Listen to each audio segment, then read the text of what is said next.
Pleased to welcome you all to this afternoon's invited lecture by Professor Sarukkai. This is the first event that we are organizing in the hybrid mode, with a live audience here in the CSP seminar hall and with live streaming over MS Teams. I hope I'm audible. If I'm not audible, okay, you have no way of saying anything at all. So, am I audible? Okay, great. So after spending countless hours, days, and months staring at faces and slides on a computer screen, we have all been waiting for a return to some semblance of normal life. And I'm glad that we are making a small start with this event. Before I introduce the speaker, I have a request to all the online audience. Please enter your question in the chat area so that they can be repeated by somebody in the live audience here for you on your behalf. And if something needs to be taken up immediately, I mean, Shagun or Momita will raise their hand and it will be taken up immediately. Otherwise, those questions will be taken up towards the end. So we have at least a couple of people monitoring the chat area. Now it is my pleasant duty to introduce today's speaker, Prof Sundar Sarukkai. Sundar's Bachelor of Science degree is from Bangalore's St. Joseph's College, and Master of Science degree in Physics is from IIT Madras. He got his PhD in theoretical particle physics in 1992 from Purdue University. So all these degrees have been in physics, science. Bachelor of Science at least is a general science degree, right? And that's when his attention, I believe, turned towards humanities and philosophy. His area of work is academic philosophy, but focusing on philosophy of science, philosophy of Indian thought, and history of Indian thought, and so on. So after a brief stint post-PhD at the Institute for Mathematical Sciences in Chennai, he started a 15-year-long association with our own National Institute of Advanced Studies, NIAS as we call it, right inside our campus. So at NIAS, he rose to become the Dean of Humanities, a position that he held during 2007 to 2009. In 2010, he moved to Manipal University as a founder director of the Manipal Center for Philosophy and Humanities. And post that stint, he returned to NIAS for a shorter stint this time, for about 3 years. And he's currently a visiting professor in the center, the Center for Society and Policy at IISc. Sundar is the author or co-author of a number of books and countless publications, I suppose. Those of us in the sciences and engineering know of him through his book, What is Science? Those of us interested in movies also knew him through his columns in The Hindu on film criticism. So he used to write almost a semi-regular column for quite some time in The Hindu. And his most recent book is titled Philosophy for Children. And this book is an excellent example of his strong interest and desire in making philosophy accessible to everyone. Another manifestation of this kind of interest and desire is the website Barefoot Philosophers that he runs along with a group of people. And here's a short snippet from the website. Philosophy had forgotten to take into its fold some of the most important thinkers who had not written philosophical treatises, but were instrumental in changing the world we live in. There was a serious problem in finding space for the voices speaking from the perspectives of caste and gender in this rarefied atmosphere of philosophy. Everyday life had become too trivial for philosophical pursuit. Barefoot Philosophers arose as a response to all these problems of philosophy in the country. So that gives us a sense of the kind of person he is, the kind of academic he is. So it is indeed a pleasure and privilege to have with us Professor Sundar Sarukkai to speak on the relevance of philosophy of science for science scholars. Over to you, Sundar. Thank you, Professor Abhinandan. It's a great pleasure to be speaking on behalf of your group here. Thank you, Dr. Suresh, for organizing, leading up to this talk. I'm also very glad that we are doing this in the physical mode after years of, nearly 2 years of doing it online. And I originally thought that perhaps I should just speak, knowing it's a 2-hour talk. Because our philosophy classes are 3 to 4 hours and we just speak, we don't use PowerPoint. So one of the major changes in my life has been the use of PowerPoints. But then I thought, after these 2 years of COVID, just listening to a talk without PowerPoint would be taxing me too much. So I'm going back, into the more safer mode of asking you to read rather than just listen.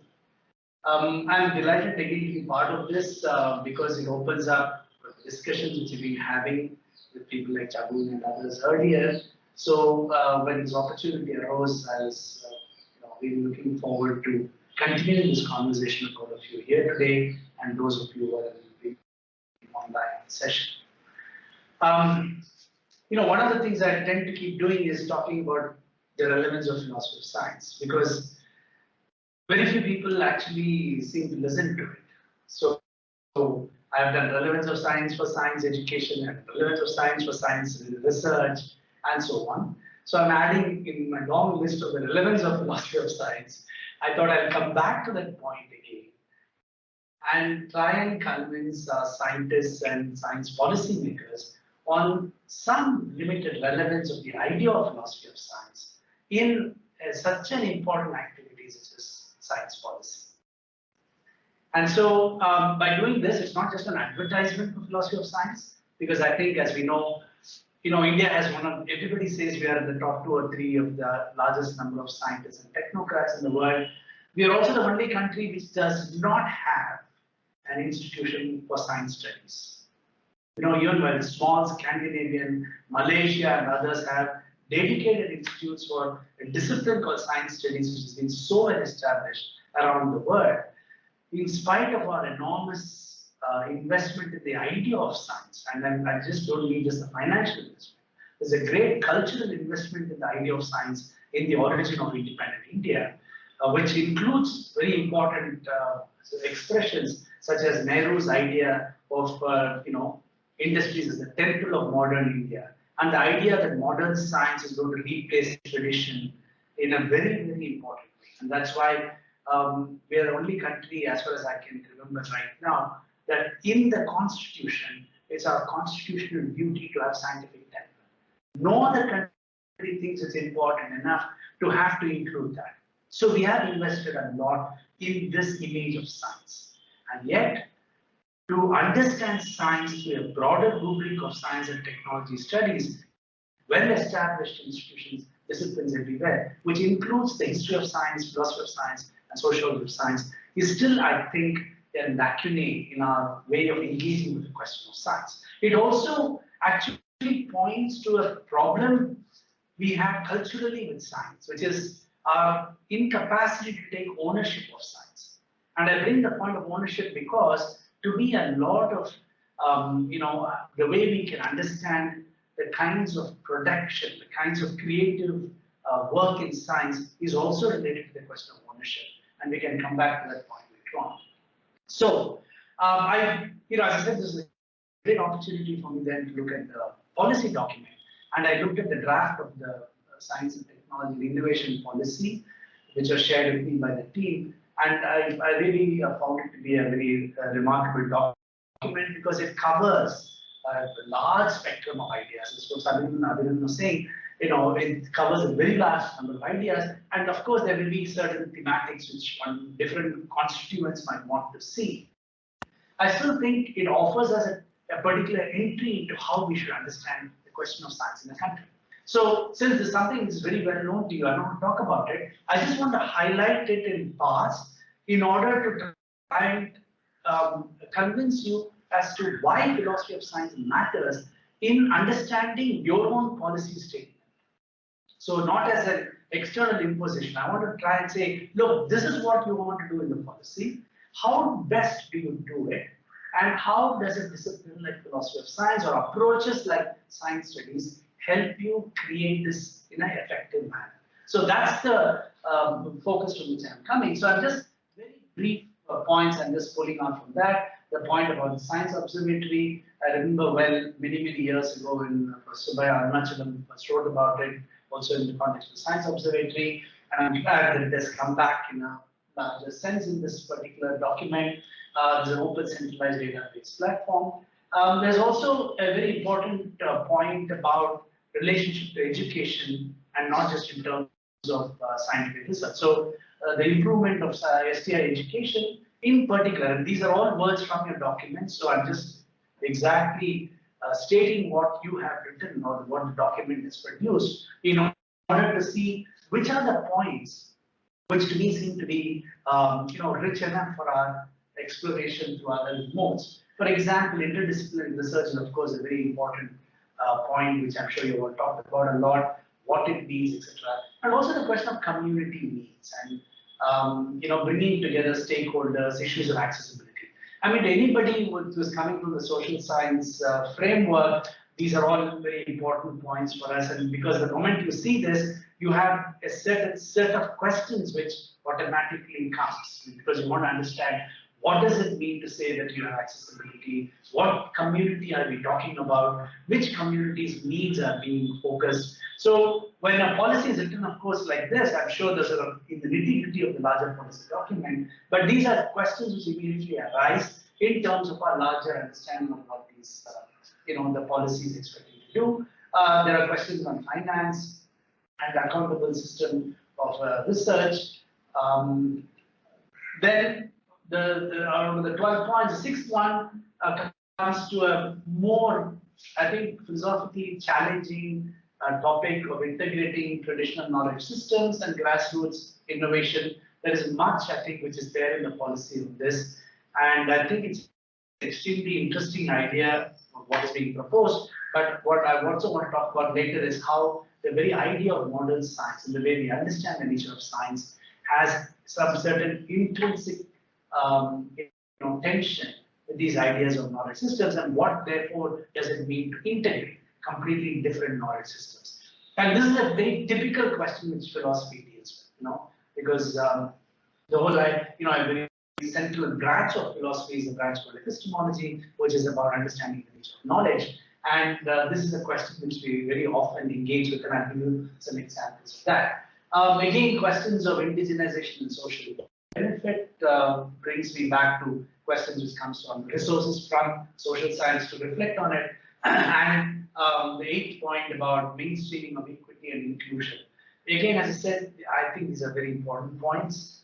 Says the right thing, but to me, when I'm looking at how such a policy can be implemented, I'm really looking at this. If you look at historically the question of science, one of the greatest challenges has been about inclusion. And there is something within the nature of science and the practice of science which raises questions about inclusion. And so, to me, when I look at this document, my interest is how does the question of inclusion, which is as a stated policy directive, how does it get transferred into practice, given the nature of science? Okay, so I'll again say a little bit about it, because the inclusion part here is very interesting. It extends right across to women, to marginalized, to LGBTQ plus, and so on. So it raises, again, it sounds very good, but this is where I think a conceptual reflection on this will hopefully point out ways to deal with these problems of dealing with the questions of inclusion. And we're seeing science communication, again, a very important point. Again, I still think there are certain points here which are red flags to us, like locally sensitive, etc. I'll explain that. I'm just highlighting some of the parts of what it says. So these are, I know there's a lot more in this, but from the executive broad summary, I just pulled out just to highlight the kind of approach the policy takes in terms of STI. And definitely once a policy gets implemented, I'm sure it will have significant impact on the practice of science in India in the years to come. And therefore, I think the stakeholders in reflecting on this document, the stakeholders who want to say something about it, has to extend far beyond scientists, because it's already a stated implication in your policy document. So if you look at it from the perspective of those who are not practicing scientists, how would we then ask certain questions about it? So I want to look at highlight certain key terms in the policy document so we can reflect on them a little bit better, which I think are important if I want to have any significant idea on how this policy is going to be implemented. So the policy as a statement is stating these, I think very nice sentiments, but when it is going to get translated, other than in terms of materialities like economic, keeping certain money aside or building institutions and so on, essentially how is it going to be implemented? And if I look at that, I think there are certain questions which it raises, and I'm raising them only in the context of having a dialogue and discussion with all of you, since all of you have thought so much about it. I'm just giving another framework for you to think about if it's relevant at all, if you think it's relevant for you to think about. The first implication, the key term, which we will come back to, which is the core of the idea of philosophy of science, is the term science itself. What exactly is covered by the idea of the word science or the concept science as used in this document? What is going to be covered under that concept of science? And at one level, that seems to be a very easy answer. One of the easy answers to it is whatever are institutionally understood as science, then that covers the science. But I will begin my engagement with philosophy of science by saying it is impossible to define science only in that manner. And if we don't define science in that manner, what are the implications of this policy on, with working with this particular idea? In the context of education, again, I think that there are two very crucial points, which is again going to be a kind of a challenge, because we see this from the ground level, from university education, and so on. Both the question of interdisciplinary research and, as I said, the question of community needs and the problem of accessibility. Whatever I have bolded are, I think, the terms need, very more critical engagement. The question of traditional knowledge systems is fine, but the question of integrating them raises some fundamental questions. One, how do you reconcile conflicting conceptual systems? And this is not something which is very abstract, because even today we know that in medical colleges, for example, it is impossible to legitimize Ayurveda. It's impossible to bring Ayurveda back into the teaching of your MBBS courses, because there is such a deep-rooted prejudice and reaction against Ayurveda. As a knowledge system, people might say, well, there are some people practicing something, that's okay and so on. As a knowledge system, it is even today impossible to integrate it in a meaningful manner with allopathy systems in terms of their own teaching. So what does it actually mean? So there have been wonderful experiments, as you know very well, I'm sure. Biology has been an outgrowth of this kind of an engagement between in the conflict of conceptual systems. And for example, the Transdisciplinary University does extremely interesting work on biology, trying to find ways to match the conceptual systems. But as they would tell you more than anybody else, since they have done this, the kind of prejudice against Ayurvedic or any other knowledge system, which is seen as traditional, within the framework of modern science is too deep. There's too much of distance between that. And therefore, the questions of collaboration, how is it possible, and so on. Again, the question of indigenization, and there is a related question of social benefit, an extremely important point, of course. But what is this notion of social benefit? What perspective does one define notions of social benefit, such as, who constitutes a society? What constitutes the meaning of benefit? Is it a material growth? Is it economic GDP measured in terms of certain GDP numbers? Or are there some other aspects of understanding notions of material benefit? And I'm saying this again in terms of the larger cultural response to what we see as important scientific development in the country, particularly from a large number of people who do not belong to these scientific institutions. Mainstreaming of equity and inclusion, again, an extremely important point, but raises very deep questions about where is this question of equity coming from? Equity with what? And it is also related to, I'm sure many of you have probably followed this big debate on decolonization. And one of the claims and the calls for decolonization around the world, which incidentally was not driven by movement from within India, it's driven largely from movement from South America and then South Africa, now in the African continent.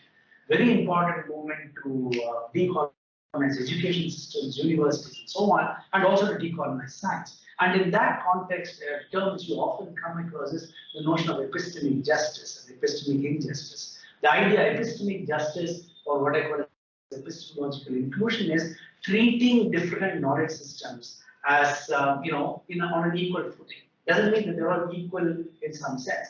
Treating others' points of what they view as knowledge and truth as legitimate in some sense. So that's a very important aspect of the decolonization movement. And I'm just pointing out here because there is something within the nature of science which actually, mitigate against some of these very important vision of having culturally context-specific models, because it raises the context between the local and the universal.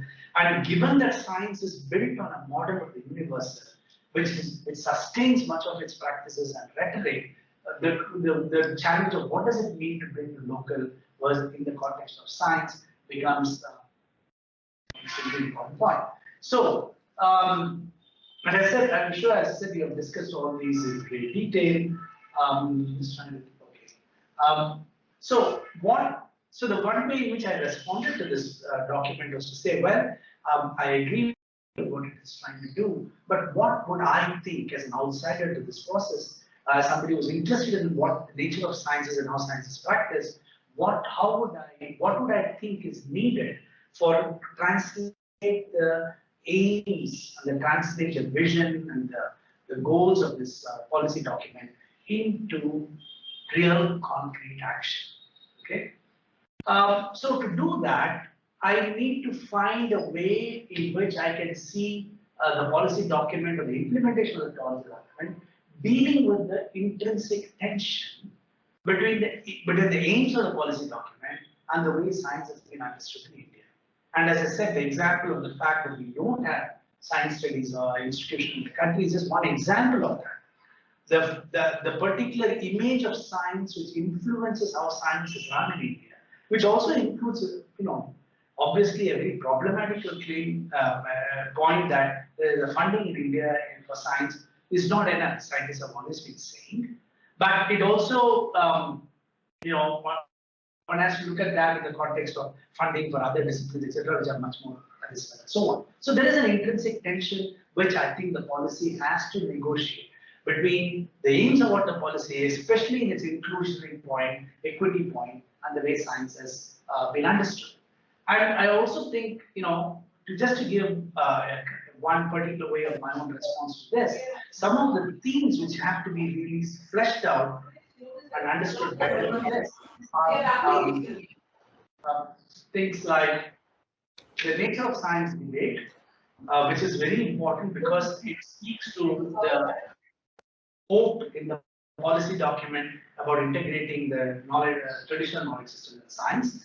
I also find that perhaps the policy document is not sufficiently sensitive to the idea of science as a social process, and it is largely seen as a cognitive process, a process which is producing knowledge and technologies and so on, rather than as a social process. Because once you look at science as a social process, the way you evaluate science, the way you transfer science from its practice onto national level policies are completely different. So it's almost like saying, if I understood music as a social process, what kind of policies would then be created for supporting it, etc. So in other words, I'm saying if you understand science as a social system, a particular kind of social process, it actually, for example, the question of inclusion and equity, if you understand science as a social process, which has had a very big problem about the question of inclusion, for example. Why do I say that? I'm sure many of you are well aware of this, that the only consistent opposition to the idea of reservation in India has come from the science community. To the extent that you can have institutions, most scientific institutions I know, will have no concept of reservation among its faculty, although they may have it among its staff. And this question has been raised very deeply. There have been recent debates on the questions of Dalit students entering science, and it's also about gender. There's been a much larger discussion on gender in science questions for quite some time.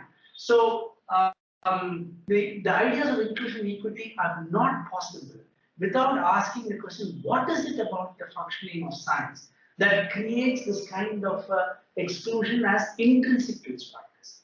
One of the ways in which this is operationalized is that through the idea of merit. And this is why it's been a very contentious point. But I'm just raising this to say that outside the science community, there is a lot of talk about this problem about the exclusionary nature of certain kinds of practices which are integral to science.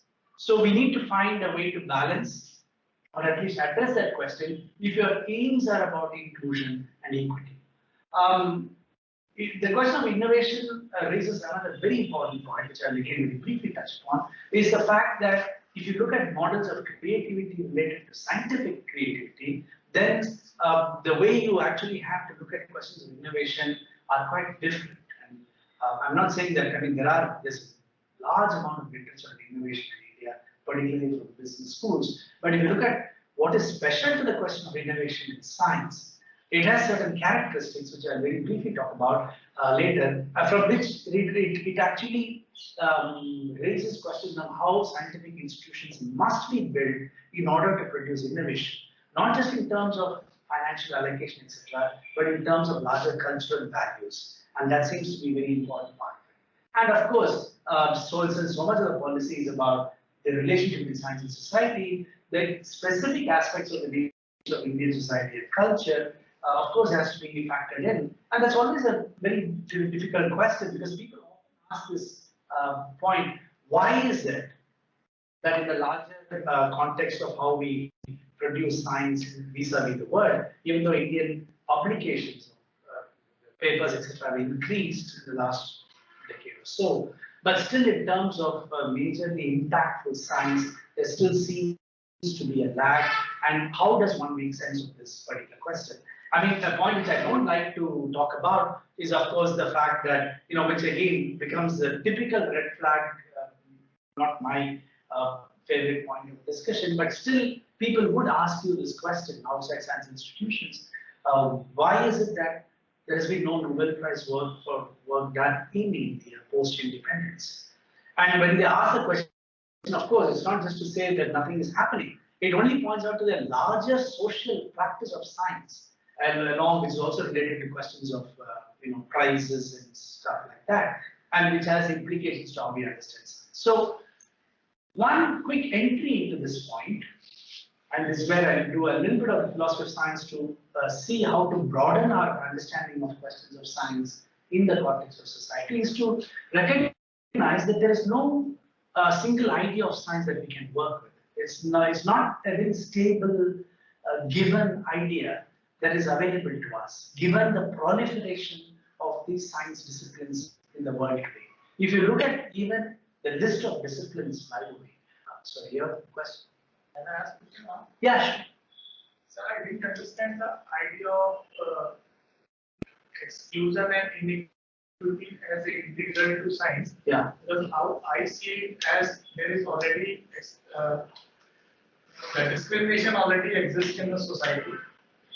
And because of difference in accessibility to science and science products is what making is the thing that is what making science as exclusionary or something that is increasing this inequity. Yeah. So, for example, if I bring an example that say suppose there is scientific development and there are say 100 entrepreneurs, some are rich and some are not so rich. So say the top 10% of those entrepreneurs will have more easy access to that scientific product and they can increase the rate of return on their investment in a developing country like India. However, in a developed country like USA, where this inequity or the difference between the net worth of the entrepreneur is not as as different as there is in India. So they might not be able to, so they might not be able to have a first movers advantage. And the rate of return across industry and across entrepreneurs will almost be the same. So I'm not getting that idea that why science is in itself causing discrimination. Yeah, no, I wouldn't say science is itself causing discrimination. I think there's an intrinsic structure. So, for example, as I said, there are many implications. So, first, in your own description of science, and that itself is an important point I've been talking about, that science is very multiply defined. So, the examples you give of science, for example, in terms of innovation and production, conversion of ideas into technology, etc., is one aspect of science. But much of the scientific institutions you would build, for example, whether it's Institute, IISc, or any other institution, has a wide variety of scientific practice and scientific activities. It could be the physics department or the maths department, or chemistry department, where very few of those ideas may actually become a particular product which is being built by somebody.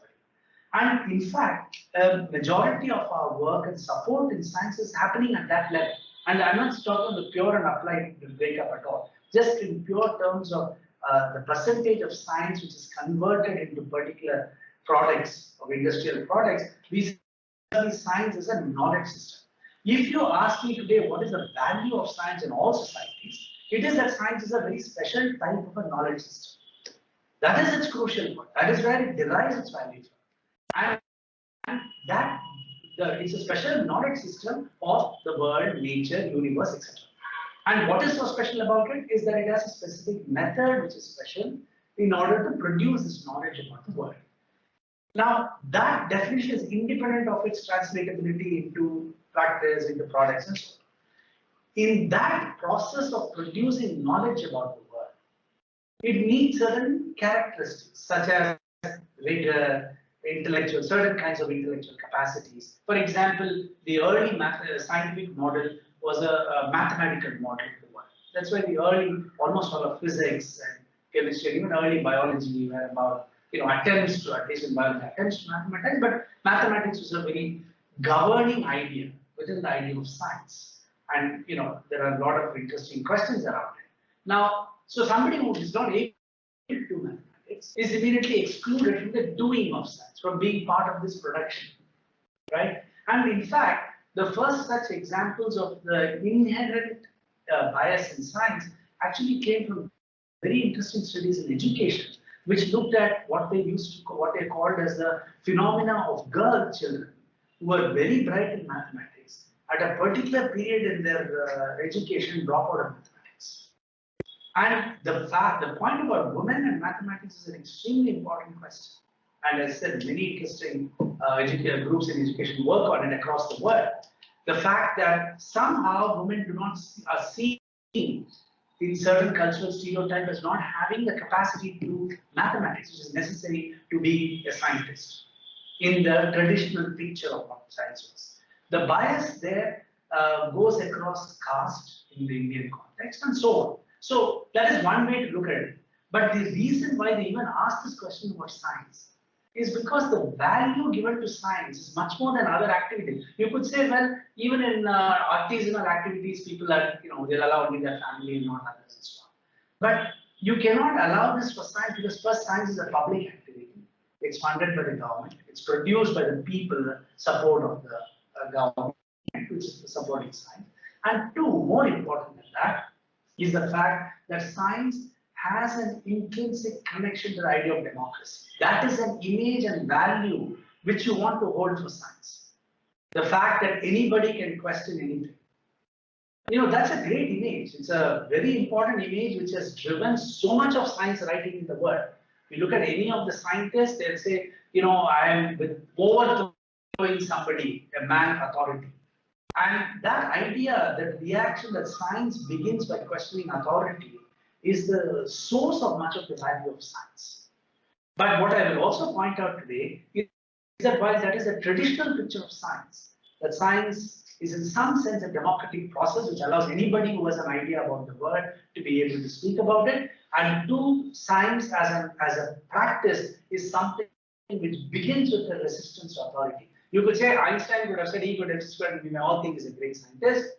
But my whole task as a physicist might be to show how he could that result is wrong and I could modify it. In fact, it's like the Wild West stories, the fastest gunman in the West.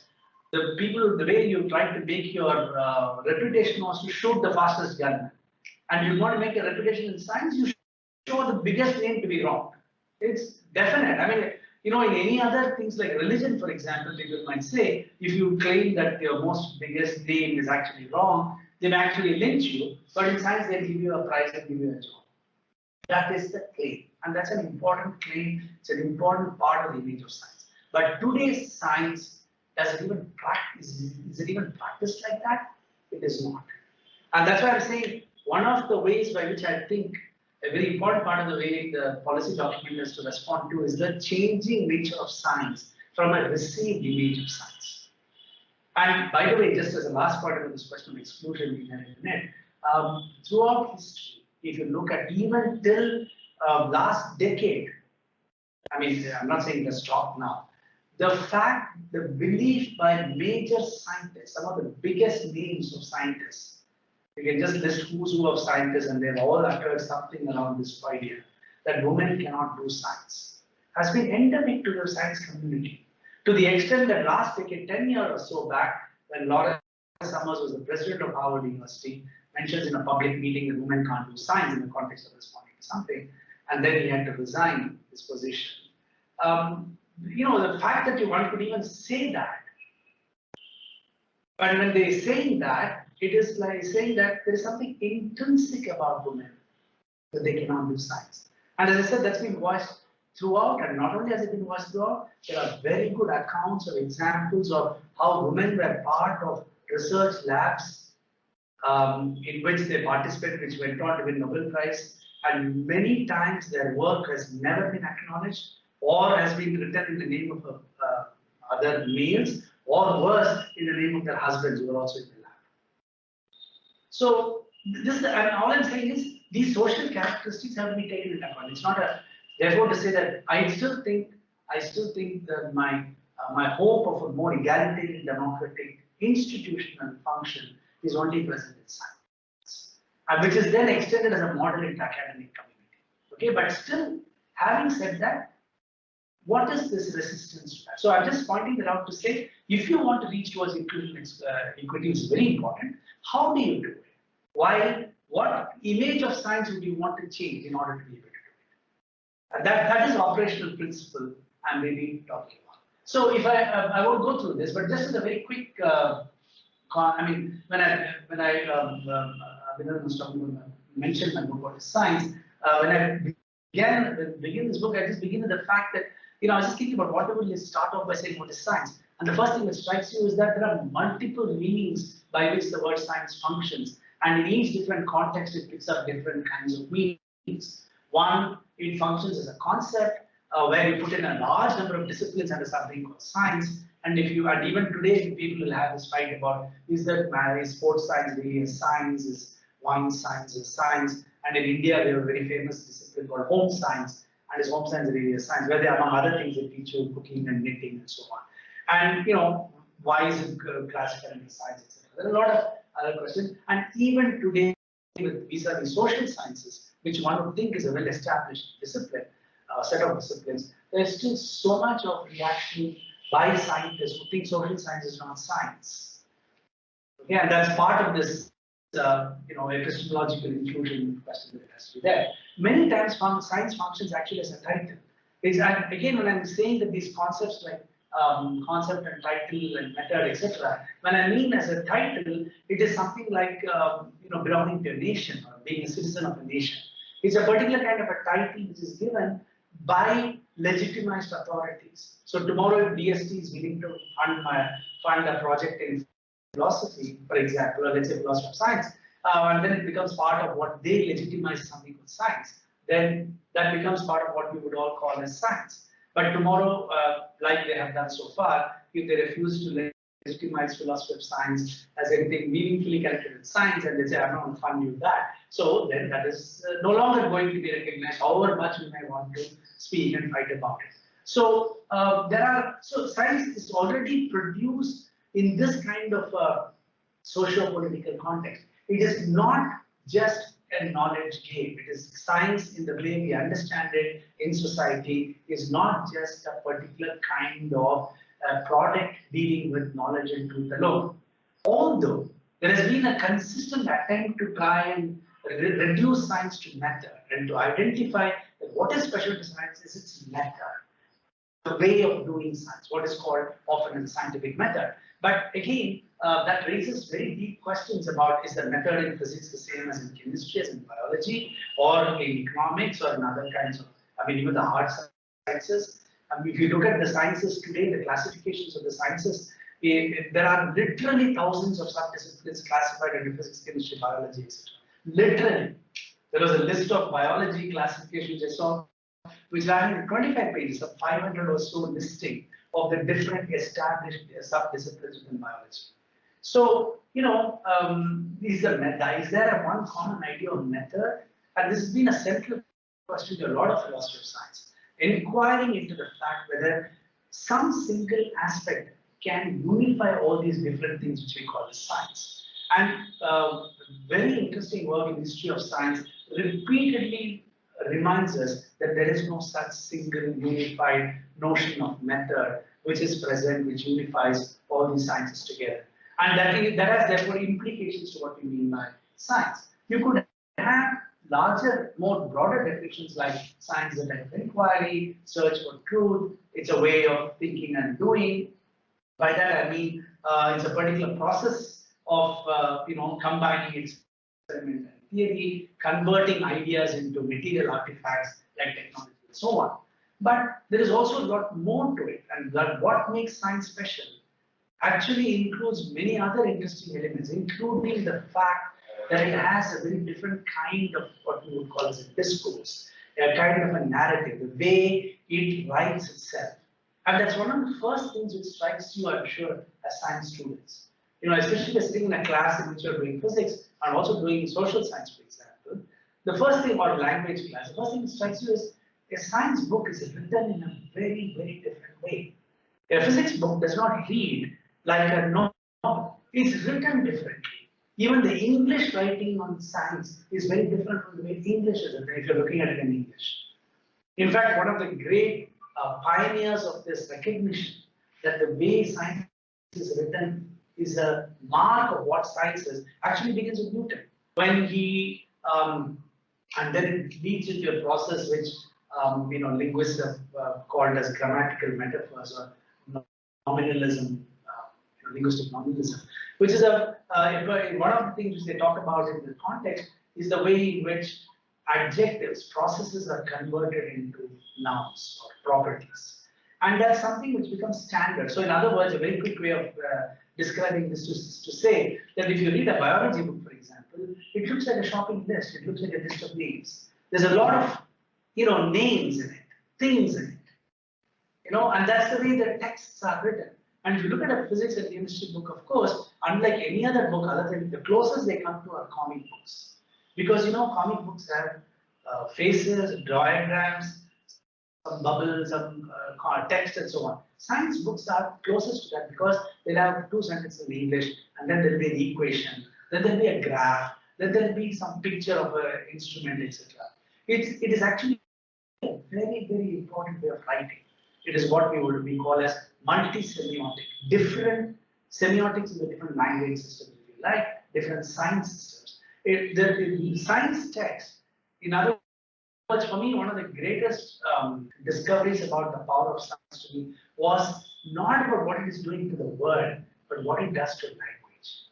And it is not an accident that along with its attempts to struggle to get out of language in order to express truth. So remember what science is actually doing. The point, the fundamental function of scientific activity is, let's say I want to say something about the truth of this world. So let's say I'm standing here, I'm seeing this room, and the most simple science is to describe the room truthfully, right? And if I look at how I want to describe the room truthfully, that's enough. Forget about describing the truth of atoms and electrons and quarks and so on. Just this room truthfully. I might say, well, there are 40 chairs in the room. And the first thing you recognize is that that depends on the language that I'm using. There are already so many assumptions I have made when I say there are 40 chairs in the room. Does the statement there are 40 chairs in the room correctly capture the truth of this room? That is actually a very deeper, much deeper question about what science is doing when it engages with the question of language. To the extent that when Galileo, in a very, very important attempt to understand the nature of science, and I think it's a wonderful definition of science, which holds good for most of our purposes of science, which is science is a description of phenomena. Which is fine. Poetry also does that. Painting also does that. But it is a different type of description of phenomena. It's a description of phenomena expressed only through measured concepts. That's all. And that's a fantastic definition because what it tells you is that I can describe this room in so many different ways, but the moment I'm able to describe it through measurable concepts, like for example, if I want to describe, let's say, this object falling in terms of height, time, all concepts which are measurable, rather than talking about something very poetic or something which is about my feelings and emotions about it as it falls. That is also a legitimate, true description. But what creates scientific description is that, and therefore, Galileo's remarkable insight that therefore, if all to do science is just to describe it in terms of measurable concepts, which is mathematics. And therefore, Galileo makes the jump of saying nature is an open book in the language of mathematics. And the task of a scientist is just to read. Because as a scientist who uses mathematics is not because you like to use mathematics, but as what Galileo would like you to believe is that because nature is mathematical. The language of nature is mathematics. And you are just faithfully recording it. And it's a fantastic image of what really legitimizes science, and sciences struggle with the question of language. Okay, and therefore the question of narrative and discourse is extremely important. There are also all these definitions, some of which overlap, but there are also very significant differences because you can. It's a particular worldview which is so special to science more than anything else. Is not just the conversion of ideas into technology, which is one very important part, but the fact that the world it talks about is a world of unobservables.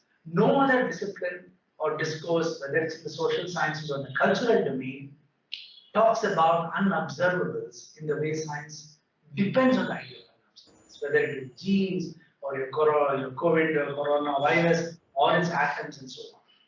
In fact, the reason you also recognize why science and religion have a very close relation is it is only religion and science which are dominantly about the unobservable. With religion, with God, and with science, with everything else which you talk about, which are not in the domain of observation. And that shows the uniqueness of what it does, and in particular, to understand why it does what it does. And finally, the fact that science is a social process. So therefore, what I'm trying to say, some of which of this, well, is that if there are all these aspects, these multiple meanings of science, and then how do you then respond to the question of what constitutes, what you mean by science, for example, when we consider policy? Is it just a specific choice of what you mean by science, or is it a science which is inclusive of all these characteristics which you would call as science? So there are many ways of approaching this question, and what we saw was one insight into how certain questions of philosophical, questions about what science is, which is a very standard philosophical question. But just to give you a little bit of a range about what other kinds of questions one could ask philosophically, or what we would use.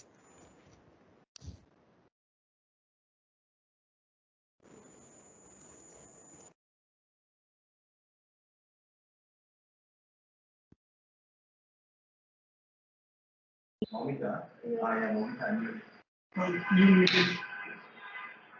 the host account is your account, is it? But I'm new to.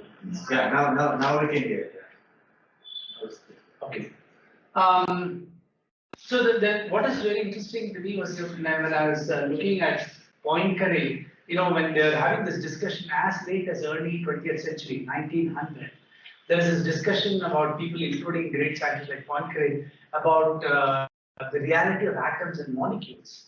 And really, the absolute acceptance of the reality of atoms and molecules comes as late as 1920 and 1930s. Because until then, as Poincaré very well points out, they took it as a model, a term which allows you to do certain calculations, never as something which was real. So you can assume something in a model so that you can do something with it, but not in the context of real. So although remember that the ideas of atoms and molecules have been right from every old philosophical tradition begins with the question of atoms. Although people often talk about Democritus, every Indian philosophical system has the notion of atom, and in a variety of ways, not just as this kind of atomic energy thing, but in terms as a fundamental, indivisible particle, including the Jainas have ideas of atoms of motion and so on. So very fascinating fundamental principle, but till 100 years back, scientists, especially somebody like Poincaré was also very deeply philosophical, will continue to argue that atoms and molecules are not real, but I can do a lot of things with them, assuming that they are real, but I don't have to take them as real.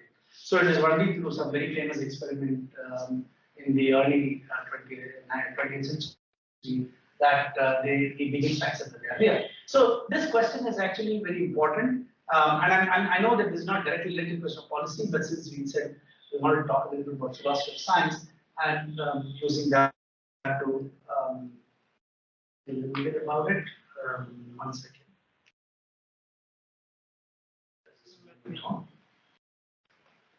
Yeah. So in this attempt to philosophically understand the nature of science, we of course come to one of the most important aspects of science, which is the nature of scientific knowledge.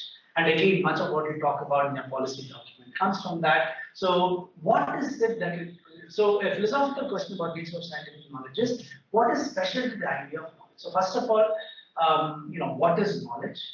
And the standard philosophical question is, how is knowledge different from belief, different from a guess, for example? So I might guess that there are two people standing outside the room, although I don't see them. But let me suppose I go out and see there are two people standing outside the room. Is there this difference? Is there a state? My state of knowing, was it different from my state of believing or my state of guessing? And a lot of philosophical literature about knowledge begins by trying to show what is it that makes something a piece of knowledge as against just guesswork. And the standard answer to that is a kind of a justification. And that's why you come back to questions of scientific method all the time. But for philosophers, knowledge is produced in hundreds of other domains. There are different types of knowledge, such as moral knowledge, religious knowledge, aesthetic knowledge, like knowledge in the practice of art, what seems to be good, etc. Knowledge that certain actions are right and wrong, and so on. And so these are kind of questions which, as I said, we keep looking at in the context of what constitutes a philosophy of science. And you might, at this stage, ask, why is it so relevant to your questions about, the policies? But I'm not trying to make a direct utilitarian connection. I'm trying to say how a broader understanding of science might raise different kinds of questions for being a policy document. One of the central core points about science, something which we often take for granted, but it shows the complexity of science and what a philosophical or historical approach can help you, is the simple statement that one could say science is the systematic study of nature, for example. It's a very standard definition of science. Now, the question really, which is so interesting for, as I said, within philosophy of science, is to really recognize that even though the definition seems very simple and clear, science is systematic study of nature, what is not clear is what is nature. In fact, that question is often not posed at all. You can do, your whole life in physics or chemistry, etc., without asking or recognizing the point that the way nature is understood and defined in physics is not the same definition of nature in biology or in chemistry.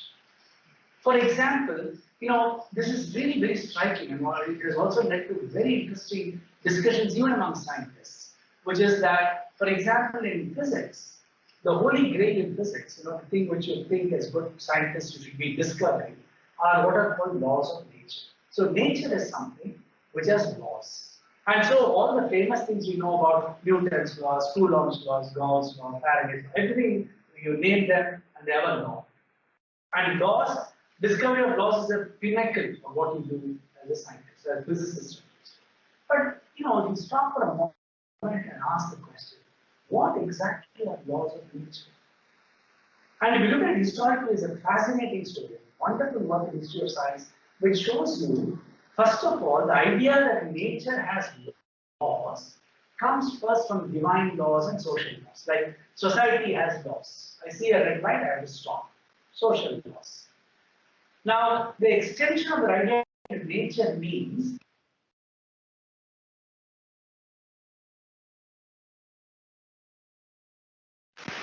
but the difference is that in a society, there is somebody who enforces that law, who governs whether the law is followed or not. What is this idea of nature, which is so important to physics, and therefore foundational to other science subjects, that you have an idea that nature has laws which all objects in the world have to obey, but without recognizing what is the sense of saying nature has inbuilt laws which are enforced on every object which obeys those laws? So Feynman, when he writes his book, The Character of Scientific Laws, calls it, like many other scientists do, governing the nature, laws as governance. So laws actually are like governance. I govern a society with laws. Nature governs the behavior of objects through laws. But what do these laws actually mean? Where are they embodied in nature? Where is it written? And where is it enforced? It's one of the most profound philosophical questions about the idea of nature. And the idea of what we take so much for granted for laws of nature. But the laws of nature, as in science, do not appear in biology. There are no fundamental laws of nature in biology. And the laws which it talks about, for example, evolution. So biology is a very historical understanding of nature. It's a far more process-driven idea of nature. And even evolution is an idea which does not fit into the notion of your wonderful analytical laws of nature in physics. In fact, as I'm sure some of you know, they attempt to mathematically, put evolution into a mathematical structure, did not succeed. Although there are various attempts by people to try and do a mathematical modeling of evolution in the way you would do in the context of physics. So even though you talk about science as the study of nature, the fact is that science first produces, each of the disciplines of science produces its definition of nature. And that really is a very, very insightful understanding of what science really does. In other words, science does not just talk about a phenomena outside us. Science first reduces that phenomena to the terms of my discourse, to the terms of my discipline, and then studies it. So everything that science talks about is its knowledge of a prepared object, not the knowledge of the world. So for example, the same room, I can talk as a scientist in a particular manner by making it amenable to scientific concepts. I can talk about it like a literary person, I can talk about it like a poet, which can be very different. So this aspect of science, right from the very fundamental concept of what we define as nature, has again very deep implications on whether scientific knowledge is objective, and the meaning of the objective and subjectivity use of this. So, as I said, why I was saying all of this is just to just to remind us of the fact that although we may have a particular idea of science when we talk about science policy, sometimes it's really useful to know what exactly are those particular characteristics of science that I want to focus on in the context of producing a policy about something which is as deep as this. Okay, and then I'll just skip this point because I want to do the last bit on innovation and originality and point out this other very important aspect of what science does. There are various questions which philosophical questions raise about science, including the questions of ethics and aesthetics. And as I said, there are, one could look at them in many different ways. Now, the first question you could ask, therefore, with all this is, all these questions, so-called philosophy, does it even matter? Should we even take philosophy of science seriously in trying to understand what science is, and therefore in the context of science policy? There are many arguments that say no, and the best set of arguments for that, especially in India, is that all these decades of running science institutions in the country, almost no institution feels that you should have a philosophy and history of science program in any of the science institutes, including all the IITs and IIScs and so on. And it's been the IIScs, for example, and the IITs will even hire people in English, for example, large number of people in English and other subjects, but they have so much of resistance to hiring studying science, like history or sociology or philosophy of science. So definitely the implication is that, look, this really doesn't matter to what scientific practice it really is. But, and also in between there have been very famous scientists, including Weinberg and Hawking, who have said that philosophy of science is all total waste. Philosophers of science don't understand science, we're just talking about things like that. So it's been, they've become part of the cultural understanding of science. But there are many arguments which I think would support the argument that why a philosophy of science makes a major difference to really understand this. Among the arguments are that, especially in the context of those of us who are outside science and live in a society which is affected by science, we want to understand what this creature is that has so much influence on our lives.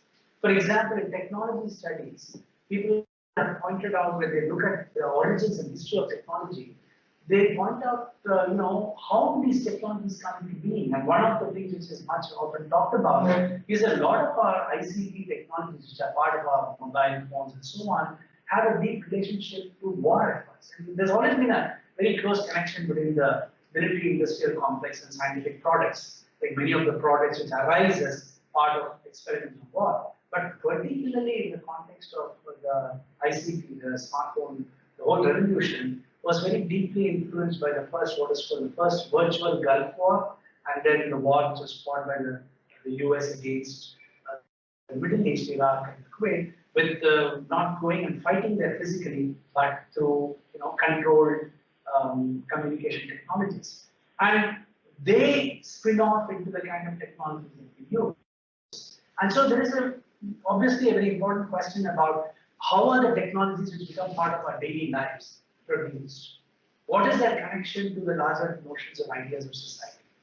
So I think there are important points which people want to understand within the world when they look at what science is. And therefore I think we look at questions of philosophy of science as understanding the foundation of what science is. And definitely in the context of science policy, much more than anything else, if I don't understand what science is, the nature of science, how can I accept what it does in the context of my society? One example I often give is about very often we are told that, well, it's scientists who are doing science and they understand science the best. And so leave it to them, they'll take care of the problems. And that's maybe true to some extent. But one of the primary criticisms of that point also is that, many times scientists may do science, but whether they understand science is a very different matter altogether. For example, all of us use language very easily. I'm sure we write and read all kinds of books, but we do not understand the nature of language like a linguist would. A linguist, who knows Kannada, Tamil, for example, will tell me about things about Kannada, Tamil, which I never knew, even though I can speak both the languages. Or a philosopher of a language who talks about the nature of language or the question of theory of language from music is very different from the practitioner. And therefore, the question of who should be part of this group which reflects on the nature of science and its impact on society, that should be broadened, because there are people whose professional function is to reflect on the nature of science and its relation to society. And that is why this question becomes a very big point of discussion when people look at things like science policy documents, because science policy documents are the closest to this relationship between science and society. And therefore, it raises the question of how do we understand the nature of science and who understands the nature of science in that sense. And a very important aspect of science is that given the specialized knowledge, which is part of this exclusionary part of it, you do need scientists to be part of making sense of it. If you otherwise you can't make sense of what is happening, what is the kind of narrative that they are producing. So that is why in most places it has always been a very what shall I say, a process in which you drew upon many different disciplines in order to understand the nature of science and its relationship. Okay, I'll just end this part here with just one slide, just to do a very quick advertisement on a piece published in the Proceedings of the National Academy of Sciences on why science needs philosophy. It points out something actually very interesting, that there have been a large number of scientists actually who have been very not just sympathetic to philosophy as such, but also who were philosophical in the way they approach the question of science. And there are actually wonderful examples of how philosophical questions have often driven scientific discoveries. As pure scientists, they're not doing philosophy of science. In fact, the last semester course when I taught here was called Philosophical Basis of Scientific Concepts. And what we actually did was to look at, so I looked at Newton and Einstein's original text to show how almost all the important questions which are produced, which Newton is using in writing his monumental book, the Principia Mathematica, are philosophical questions. And he poses them in that way. He's asking questions which for a physics student today might be very difficult to ask in the classroom, given that the fact that this is being so much displaced. So there is a very strong relationship between the way philosophy, remember that till even Newton was called a natural philosopher, not a scientist. So there is a strong carryover of ideas of philosophy which becomes part of scientific method. And part of what it does is it gives you, conceptual clarification. It makes you understand what science is.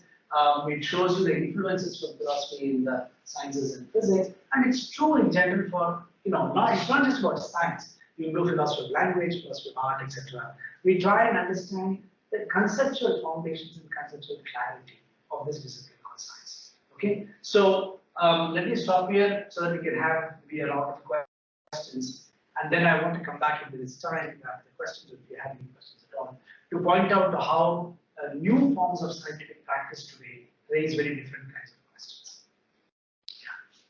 Yeah. First, so you mentioned how science as a process or as a method depends a lot on observation and also mathematics to some extent. There are some limitations on both of these things, mathematics as well as on observation capacity, whether it's through some equipment or human eye or whatever. So do you think, given those limitations, would it be ever possible to understand the true nature of anything using science as a method or a process of inquiry? Okay, the first point is, I think the Galileo's point, if we understand it properly, is a very important insight, which is that any phenomenon, natural, social, etc., can be described in different ways. Just like you can describe it in different language. I can describe a phenomena, Kannada, Tamil, Hindi, etc. Right? Each of them describe it differently based on the power of that language. That's all. Now, when Galileo is making the move to mathematics, or what he does is to naturalize mathematics for science, then all that he's saying is the mathematical description is better than a description in English because it is able to say something different about the phenomenon, something sharper, clearer, whichever way you want to interpret it. That's all. If you extend Galileo, it does not mean that other interpretations are untruthful. You could have different truthful descriptions of the same phenomenon, but the scientific one, which therefore it can have consequences of it because it can be measured, it can be replicated, it can be said in a way which all of us can understand it commonly, etc., is one that is used through measurable concepts. Yes. So, yeah. I agree. It's better, probably best, more other methods. I'm not even saying best, more, better, nothing. Better, but is it complete? Is it ever complete? No, that's what I'm saying, it's never complete. Ever be complete? No. Theoretically. No, because the point is that mathematical concepts pick out certain features of the world. They don't pick out other features of the world. And what they pick out, and what actually, again, some of the most fertile way of understanding mathematics, of course, comes from philosophy of mathematics, extensive work on it. One very quick way of answering this is to say what is special to mathematics is that it has a language which captures relations much better. So, for example, I could say this is taller than this. Okay, A is taller than B. That seems to be a much weaker statement. It is still true. There's nothing wrong with the truth value of A is taller than B. But A is 3.3 times taller than B gives you a specific relation. It measures the relation. And that's a very, very special part of what mathematical knowledge is about. And of course, there are other aspects to it. So it can never be a complete description. No mathematical model can give a complete comprehensive description. And to add to this, and it's a very important fact of where science has gone today, to add to this is the fact that today's lot of science is being done through computer modeling and numerical simulations and so on, which is a very different kind of mathematics than which was done traditionally in with analytical structures. And therefore, you are having structures of science which are actually being produced visually as images through various forms of simulation, high-level computing work, compared to what we, I was told, we saw this even nearly 15 years back, earlier you do physics, you have to do all this, integration, differentiation, and all this stuff. Now, most grad students, is what I was told, that they have all these programs, and the software does all kinds of integration. You don't even need to do these hundreds of these integration problems and break your head or all these trick problems about it, because you just, as part of research, you don't have to do that. And that is part of the changing nature of science. Completely it's been modified. And that implication of that changed nature of science, to me, has to be reflected in the science policy today. And that's a question which I have a larger question, which once I show that, I will end with that. Just to show how does that reflect on that. Yeah. So if I may ask a follow-up question as well. So, given that understanding that we gain of nature with mathematical or observational side of things is not complete, is there or should there be a complementary model to see those sides which are not covered or seen through mathematical or observational side as we practice generally in science? What would that method or process look like? Some people would say, well, we already have such a process in the humanities. In fact, a lot of work in humanities. Humanities produces knowledge. Art produces knowledge. Literature, for example, produces knowledge. Very good example is the way science is brought into social science, by the way. And my favorite example is the concept of poverty. So you have a concept like poverty, and it is, if you think of it as a social reality, okay. Again, it's a very deep question. What is it? Whether poverty is really present in society and so on.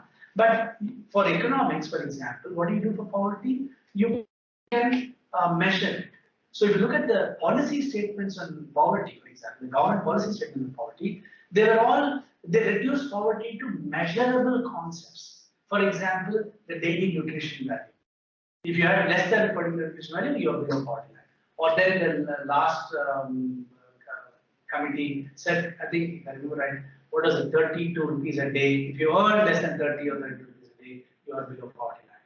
Now, what it does is, it uses a measurable concept like daily earning or the calorific intake per day in order to measure poverty. And once you have measured poverty, you have created a science out of it because it's described. You're describing poverty entirely in terms of measurable concepts. And that becomes very useful because policy is dependent on measurable concepts. Because you are asking questions of policy in terms of its, whether it is working, etc., which are reduced to measurable concepts. So all of the poverty discourse in India is not about the story of poverty. It's not like saying Rosi Fateh Panchali was a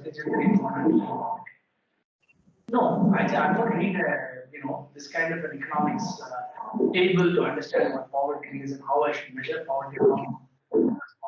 So there is a very important point that it may not capture, it doesn't aim to capture, but it is produce a description which is amenable for intervention.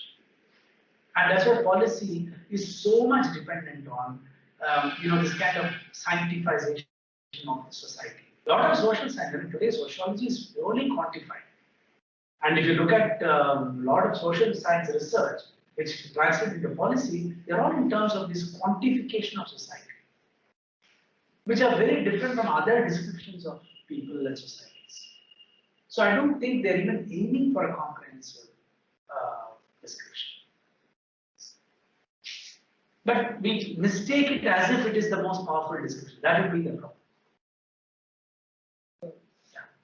So regarding the neglect of these philosophy of science institutes, do you think it's perhaps because of the upper caste hegemony that is dominant in Indian academia?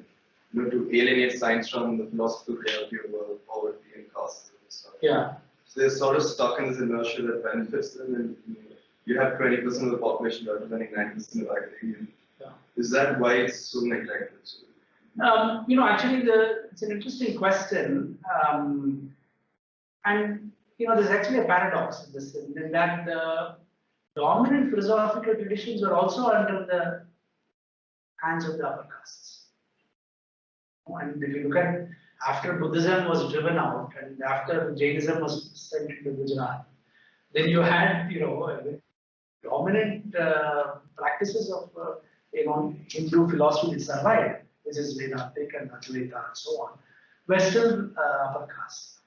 And so the question of the caste representation in the sciences is, it's a question of social capital and social power, independent of whether it's philosophy or science. They both share a common lineage in that, many times also you can still see this. There are people who are, for example, in disciplines of mathematics and so on, where maybe people are also being trained traditionally. Brahmins and so on, who came into the sciences in India, who were there, who had a dominant say in Indian science. So I think the rejection of philosophy in India is far more broader. The fact that post-independent India, we don't forget about philosophy of science. Most institutions today have no philosophy departments. There is nothing in South India. If you look at Karnataka, in Bangalore, there are no colleges which offer a degree in philosophy. Whole of Karnataka, you can't go get a degree in philosophy per se, except seminaries. Or you can go to a mata. So the only religious organizations give you some kind of degrees on it. But if you look at Tamil Nadu, no philosophy programs. Kerala, which one would think, they have a couple of departments. But most of the students went outside the studies. We had a very good department in Karnataka, which was Mysore. Some of the greatest philosophers here now, Radhakrishnan and people are in Mysore. This is completely eradicated. Bangalore University had one, and they still had good people. In the 80s, late 80s, they closed the department for some reason or the other. And only now I heard a few years back they opened it and stuff like that. So there is a stronger suspicion towards humanities itself in Indian society.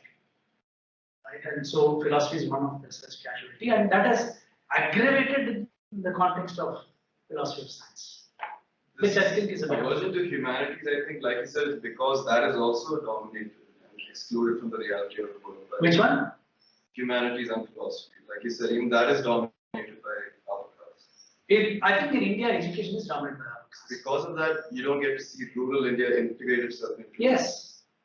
Not only rural India, the marginalized India, India of other diverse societies, they are completely excluded both in humanities, like in literature program and so on. I mean, today now we would teach Dalit autobiographies as an automatic thing. Most programs would do, for example.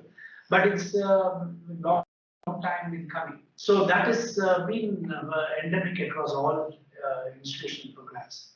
So if you look at the gross enrollment ratio, which is so low in India, it's higher education will be like 25 to 27%, which means you're losing out 75 out of 100 kids who should be in college who are not in college. And most of them are from rural, marginalized classes. There's also a very deep, by the way, sociology is a very skewed matrix in religion, representation of different religious communities in Indian science and in Indian academics. You know, so that is also. I mean, I'm saying you cannot talk about science just as saying I'm just solving this equation, I'm just doing this experiment without this kind of. Sir, every knowledge system seems, every society seems to have used their knowledge system in a way to oppress a certain section. So when you use the term decolonized science, is it something to be seen from the lens of West and East? No. In the context of science? Okay. The quick answer is that, I mean, this is one of my favorite topics we can talk about it. There is actually a larger YouTube talk of mine on this and also an article in that. But if you're interested in that for more details. But very quickly, it's not just about West and East. The decolonization is about, as you correctly said, questions of hierarchy and hegemony. So, so then this is extended, but one of the arguments for the decolonization is that why would one even want to talk about it? The reason we want to talk about it, that goes back to your traditional knowledge questions in the policy, okay? You go back to that because different cultures have produced different concepts by which to look at the world. For example, Ayurveda is different from allopathy, not because of it's got to do something with India or Sanskrit or Prakrit, whatever it is. It's not about those things alone. How it is different is because the concepts by which you view the world, different cultures view the world, are different. When you let one cultural mode dominate, then you are only using the conceptual understanding of one culture to run other cultures. For example, a very quick, simple example, hopefully. Suppose you look at contemporary society today, and let's say people say they're very westernized, etc. So one of the questions about the notions of westernization include the conceptual, how we borrow the question of concepts. For example, question of friendship or question of family. It's a very, very deep social question, I'm saying. So you define a family in a particular way. For example, the independence of children from parents is one example. Okay. Now, so what it means is, it's not whether that is better or the Indian point of family, which is very constricted, where the parents are so much more micromanaging children. It's not which is better. When we replace that in the name of modernity, for example, you're actually replacing a completely different worldview, a different way of looking at the world in your own day-to-day interactions. So the way we will engage with our own relatives and friends and children in the house will be influenced by a particular view of what notions of family and friendship mean. So the decolonization project is just to ask, where are our belief systems coming from? And why is it that if we include belief systems from various other cultures, not just Indian, for example, all decolonization project will say, why is the Indian universities, for example, humanities, science has escaped this because of its global nature and its university. It has produced the same science. You study in India, you study in the US, you're reading the same books. But in the context of other disciplines, why is it that, whether it's from literature or history, students will know everything from Europe or British everything from the US, which is of 3% of the population or 4% of the population. The work produced by that small minority of white males, and this is the feminist argument also against it, is what is running all our lives. It's dictating the conceptual world of how we look at the world. We are not exposed to, we are not taught right from school that African writers are present, African novelists, writers. The enormous contribution from Islamic philosophers in the second millennia, the first millennia, which led to modern science in the second millennia. Enormous amount of great philosophical and mathematical work from the Persian and Arabic civilization, or of Japanese, South Korean, Southeast Asian literature and stuff. You ask any student today in India, name one person from Korea. Today K-pop is very popular. So I won't say Korea now. Any other country, they don't even know that Sri Lanka, you have great writers and great singers, whatever it is. Music is, these guys sitting, we all listen to this pop and rock, so it's good, I guess. That's not the point. But I'm saying, it is to the exclusion of the fact that there are Japanese and Chinese and, Arabic and African singers and dancers and stuff. That's the decolonization. And we take it for granted without even thinking about it, no? That is the real success of the colonization process. So the decolonization is a democratic access to concepts and ideas to understand our life and the world we live in. To extend it to science, of course, is difficult, but that's what I've been trying to say, how it extends to concept of science. Because in the context of science, history of science is a very colonized subject. Today, even today, you write, there's a furore because people discovered about Kerala Mathematics School. And our own Indian scientists wrote a bit about it. Yes, even the Indian science community has so much of reaction against it. And it is very difficult. You read a mathematics book, the standard mathematical text in the world, which every undergrad would read, will for a very long time never used to mention that mathematics was done in other societies. Till the first examples of algebra, very important work in trigonometry, and later on about intermediate equations, etc. And now with this claim that the first examples of pre-calculus came from Kerala Astronomy School, are they're not mentioned in any of these texts, even today. So you can decolonize history of science. You may not be able to decolonize, let's say, Newton's laws, in a sense, but I think that's a different debate we could still have. But history of science, you can decolonize philosophy of science, because you talk about philosophy of science, nobody draws upon any other non-Western philosophy to talk about philosophy of science. So I wrote a book just to show how it can be done for Indian philosophy and philosophy of science, because I discovered a very rich logical tradition with Nyaya, Buddhism, Jaina logic. And if you think logic is a foundation of the sciences, why are these logical traditions not useful to study sciences? So isn't this a very controversial case, like one starts to study, say, history of science through an Indian angle, then he goes into saying that, okay, we had plastic surgery, No, very good. But my point, what you're saying is very true. But we never asked this question that the de facto history of science is already being seen by the German view or the English view, See, I agree with you. You say you go into history of science looking at it from an Indian point of view, then it leads to certain problems, right? But what you get as history of science today is de facto already just a European point of view or a German point of view or an American or a British point of view. What are we going to do about that? And when they claim that they did all these things in macro, today a lot of changes, for example, the famous Euler series is now called Euler Marquardt series. Pell's equation, indeterminate equations, was also discovered by Indian mathematicians, so we were trying to change the name. Because these are historical thoughts done by Western scholars themselves. So this is something which that's part of the colonization process. We are more suspicious of Indians saying anything. While a German who talks about the fact that Germans invented that they were the first only philosophers in the world, you would not think they are being, prejudiced. And part of the colonial discourse is actually about that the natives cannot produce their own moral system. So, but given that, there will always be, people who want to say things like whatever is Ganesh or, some quantum gravity planes and so on.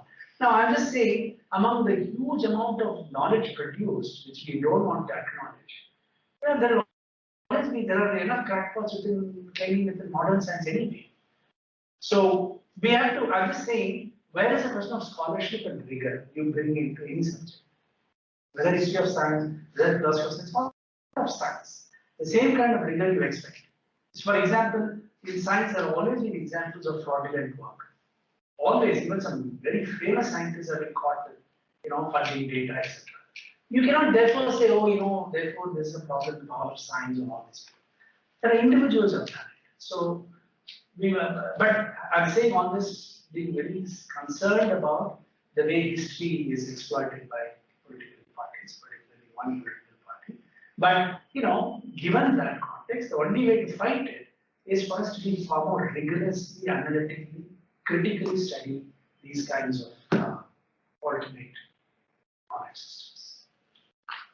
Just to continue with the point that you made about science being inherently exclusivity, how much role does the language that is medium of instruction have to play, because science is largely taught in English. And when you talk about integrating, let's say, traditional knowledge systems, which do not have the the thought process in English. Yeah. So how much role does the language or the medium of instruction have to play in integrating these? Yeah, it's a very important question. Thanks for reminding me, because it's one of the points I missed in the policy document. I don't know if it's there in the I did skip through the latter part of the document, but I went through the first part immediately. The question of language. I mean, although it says about education, we want to do this and this, it is true for the fact that majority of our students who enter into colleges, other than the big urban few, are from rural areas. And their access, they drop out of science because they just can't access science. And now the language plays a great important role, but whenever we have spoken about it, people have said, English is the de facto language of science, etc. But often I point out historically that's not true. All your most important papers in the 20th century, your relativity, quantum theory, major amount of work in mathematics were not written in English. They were in German, French, and Russian. And the fact that very creative work was produced in languages which were their own languages and not in English is a pointer to what we have lost out, when we have lost out the capacity to teach and write and publish. Publishing is a crucial question. In science in these languages. One of the counter arguments from scientists was the fact that language is secondary to science. This is a very strongly held belief in science. That's why English is secondary to science. The real essence of scientific ideas are present, let's say, in your equations and so on, which are mathematical. And mathematics is not translated at all. So suppose I have a book, let's say I'm doing E equal MC squared. So let's say it's written in English and I'm translating it in Kannada. So all the English words I want to translate. When it comes to the symbol E equal to MC squared, I'll retain the E equal to MC squared. I'm not translating a differential equation, d squared x squared dx squared sine x. I'm not, translating, I'm keeping the same thing, d squared x squared dx. And that belief, therefore, that science, the essential truths of science are encapsulated in mathematics or symbolic writing, means that they are outside the question of language. So there's a deep suspicion about language within science.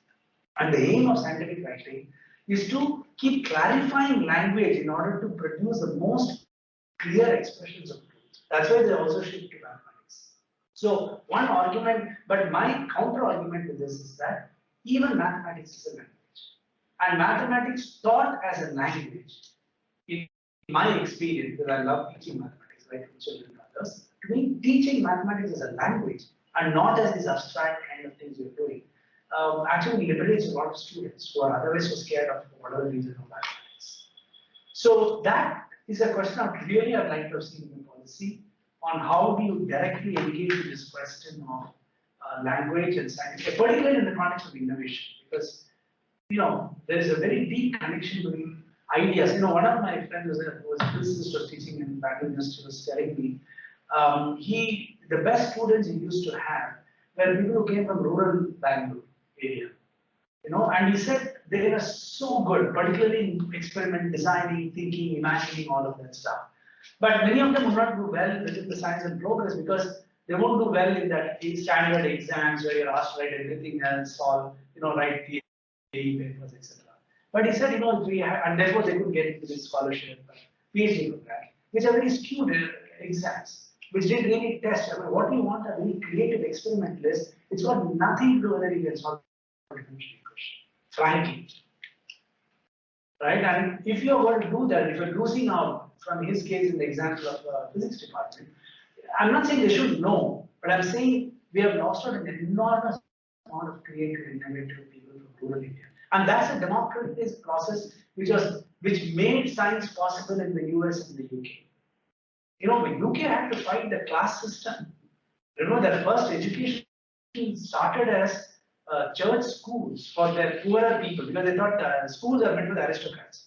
And the poor had to somehow get educated, they could only go to certain kinds of schools for learn only certain kinds of things. Germany's system historically is built on the fact they have a professional university system, and since not everybody is good enough for it, they do the technical system, what becomes a polytechnic system. So, but the fact that in the great revolution in the US in scientific institution is this democratization of people being able to come in and do it. And so the language in India makes a huge difference. I really think that if somehow we are really looking at innovation questions, that that translation has to happen somewhere. And it's true, when you ask them, if you teach them only in Kannada, there is a problem because, for example, even in Kannada, they'll say, I don't have Wikipedia, I mean, all the sites in Kannada which I can access. There are no books in Kannada which you can access. The teachers who are good, you know, let's say the professors, they were not going to be able to teach them because they not all of them know Kannada, etc. But we have to find ways to work with that. The point about many influences from philosophy in life sciences and physics. In philosophy of science courses, what would be the iconic examples that one would give to in support of? For example, the one which I did last semester, we talked about Newton and the whole establishment of classical physics. You know, Newton's influence begins to a great extent from Descartes. I mean, he borrows from Descartes, Hegel, and others. Galileo was a mathematician, an inventor, a philosopher, whose great ambition was to be given the title of philosopher because he was just called a cold mathematician. You know, sometimes nobody today we all know what we call philosopher. But so there is a great influence of a long scholarly tradition coming from Greek thought into these people. And Newton, Principia Mathematica is a completely deeply influenced philosophical work. In fact, even when Newton talks about the rules of method there, he's talking about the rules of what he calls a philosophical method. They are not seen as rules of scientific method. Not just because there's no word for scientific then, but the fact that these are general principles of cognition rather than specific principles of physics or something like that. And so also with when Einstein is very well known for it. But I'm just using these two because much of what they establish as classical physics and relativity arises from this. There are also been claims that the early quantum theory, including de Broglie, Schrödinger, were very influenced because of their exposure to philosophy. You know, what is interesting is that that time period of British, German, and French scientists also had to study philosophy, and the philosophy was part of their training. And many of them invoke ideas of philosophy when they write about their own work, including as Schrödinger, Planck, and others. And in the case of de Broglie and Schrödinger, there are claims, again, you know, some of it seems to be right by as some scholars have written, that they were very deeply influenced also by Indian philosophical system, particularly Advaita system and so on. They had one account which I saw was Schrödinger was deeply influenced by Schopenhauer, who knew about the Vedantic system and so on, because Schopenhauer is a very important philosopher. So there was that kind of an idea. And if I remember right, Schrödinger explicitly in his work talks about the nature of reality, the nature of truth in Advaita, what he calls his Indian philosophical systems, which influences his acceptance of his ideas. Now, sometimes people misinterpret to say, because they did that philosophy, you get a scientific result. No, I'm not even going anywhere near that. All I'm saying is the conditions for producing creative research, where do they come from? That's all. And the conditions of producing creative research, the inspirations, the catalyst for ideas, may come from different directions. They may come from listening to music, listening to the word. But once it comes, they may rewrite it in scientific form, and that's very tough work. And that's why part of the question of innovation and associates here, which again is something which I didn't see enough in the policy, maybe worth thinking about, is that we know from studies on scientific creativity, there's some really remarkable deep studies on the nature of scientific creativity in all scientific disciplines, that there is a particular processes of scientific thinking. I mean, whether it came from Poincaré's work or Hadamard's work on mathematics and creativity, or with new work with psychologists on mapping creative processes. You know, how do they come up with these very original ideas? There are, for example, there is this 5-step process which talks about, you know, every creative process seems to have this kind of a 5-step process. The first step process is a deep immersion in the problem. Somebody who invests a lot in thinking about the issue. And the second one is to then forget the problem and allow it to incubate in your subconscious. Again, the reason this makes sense in science, and particularly for science, is that so many important scientific discoveries are often being accidental. Have often come in dreams. I have a whole slide which is all the great examples of things that won so many Nobel Prizes from dreams and from mistakes and various other kinds of very odd actions which are not part of strict scientific practice. In fact, my point has always been that science is taught too seriously without the notion of a sense of play and sense of mistakes that you do, sense of experiments that you do in what you do as science. And it is astounding the number of examples we have of great discoveries which have come through complete mistaken assumptions and practices. But it does not mean science is based on that. It just means the notion of creativity and originality, which produces a lot of new work in science, has this interesting relationship with this kind of practice. And therefore, because of that, it has certain implications which are very different. So, how does one produce the notion of innovation then? Would we do it through processes like producing? So one of the standard ways I look at it is producing institutional culture. And that's why I'm sure many of, something which all of us know well, what is it that does not allow Indian institutions to produce the kind of work which they should produce given the competence of Indian scientists? Or the fact that the same Indian scientists go abroad and seem to do better. I mean, this is a question, I don't know if you discuss it in science institutions, I can tell you if everybody else discusses it, extends those who are particularly interested in institutional structures. Why is it that somehow that they do better? They produce some really path-breaking work. Is it just because of hard work that you go work harder outside? But if you look at all our colleagues, I'm sure students who are they're all very hardworking. They're all brilliant as much as they are people outside. But what is it that does not allow us to produce the kind of path-breaking work in India? Now, forget about the Nobel Prize account, it's just a way of thinking. And part of the reason is that I do think even in very good institutions like IISc, perhaps, the kind of a culture which really promotes innovation is not really present.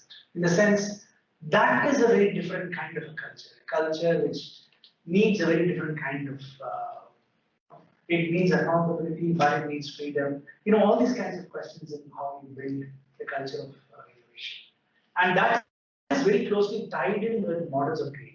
So I also thought that is one other point in the policy which might be worthwhile looking at building upon how these questions of direct practices of innovation and creativity actually are having practice and creativity. Yeah. Along the other concepts of knowledge systems like systems of transferability and all of that, there is also one concept that you repeat in many of the lectures, that is purity of knowledge. In some places, you call it beautification of a concept or knowledge system, or purity of a knowledge system. In the traditional knowledge system, as you saw in the policy document, also there is an attempt to mainstream non-traditional traditional knowledge system which are not mainstreamed as of now. So the modern scientific system is already mainstream. So trying to mainstream the other knowledge systems to a level where we could use these systems like Ayurveda, Unani, and other medical systems, or other knowledge systems like private systems. So where does the purity of knowledge system come in this kind of mainstreaming activity? Does it affect the process of mainstreaming itself, because every knowledge system wants to be pure? Does mainstreaming cross-pollination affect that purity? Is there a possibility to even mainstream?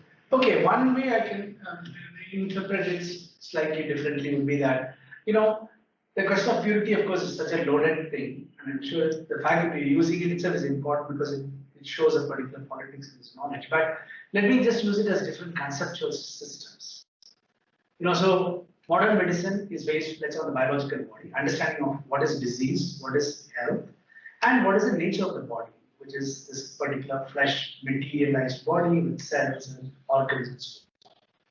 Now, what is different between Ayurveda, Unani, homeopathy, or Indian other systems versus this modern medicine is not just in the kinds of medicines they produce, etc., but in the conceptual term of what a body is. So, Ayurveda's biggest difference, and the problem is, for Ayurveda, the body is described conceptually very differently, whether it is through the doshas or whatever else it is, or as association with other things around the world and so on. So the relationship, the body to the surroundings, etc., become very important. So where to me the real act of science, the idea of science occurs, is given the set of concepts that you start with, how can you rigorously and logically deduce its consequences? So you can say where Ayurveda is unscientific. If given that this is my basic foundation, given my premises, that the body is like this is what they need. So remember that what Ayurveda and modern science differ is not in their so-called logical structures, but in the fact that their starting assumptions are different about what a body is and what a world is. But given those two, the only point about logic is always about conclusions, not about the statements. Right? The famous example, of course, is, so if you say all men are mortal, in philosophy, the first famous example everybody studies, all men are mortal, Socrates is a man. So the point about that is not whether the two statements are right or wrong, but what conclusion can you correctly follow from that, which is Socrates is a man. Now I could replace that all men are mortal by saying all men are idiots and Socrates is a man. It does not matter, the logical part of it is just a conclusion, not whether the premise is right or wrong. So when we talk about logic as a central aspect of scientific method, in Ayurveda, the premises are different. The body is made up of this. Biology, the body is like this. The question of, and remember that for Ayurveda, its logic, it comes from the Nyaya. They are very deeply, the whole logical system is borrowed from Indian logical, the most famous logical system in the Indian thought, the Nyaya system. So, the question when you bring these things together, so the question really is how much are you making the other person modify their point of view? That is a decolonization thing, as I said. I have a different view of, let's say, family. And let's say somebody else from another country different view of family. Now, when I bring them together, am I modifying my view of family to accommodate that person's? Or is that person modifying her view of family to accommodate mine?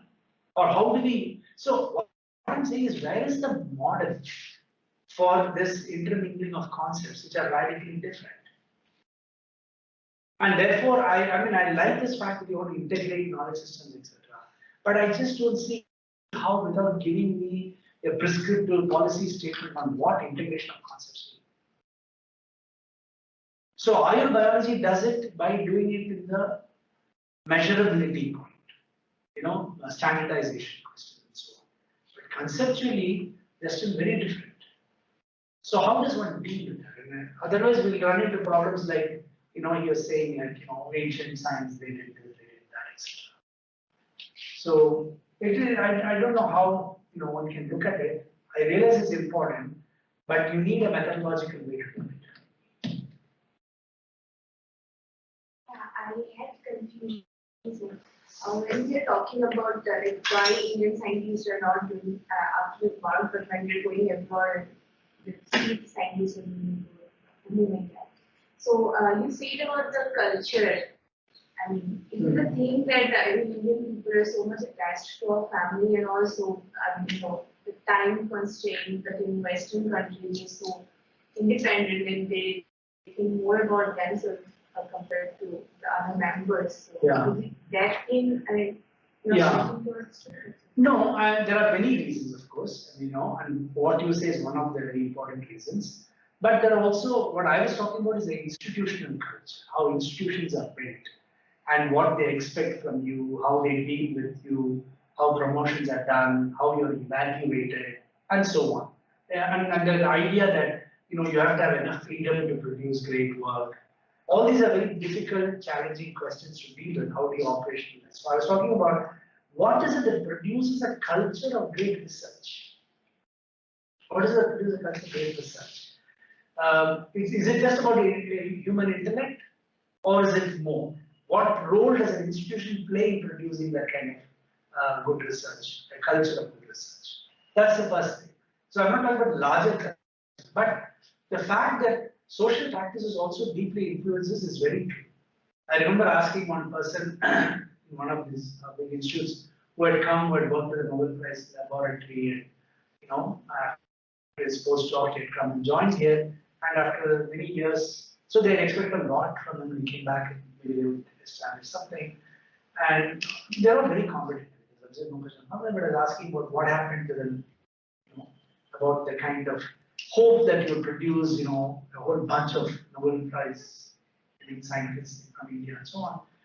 And he said something like, I spent so much energy, as you correctly said, on family matters, just being around questions of family. And what he means by that is not saying therefore it is worse or bad, or he doesn't. It's not a question of that he regrets it or not.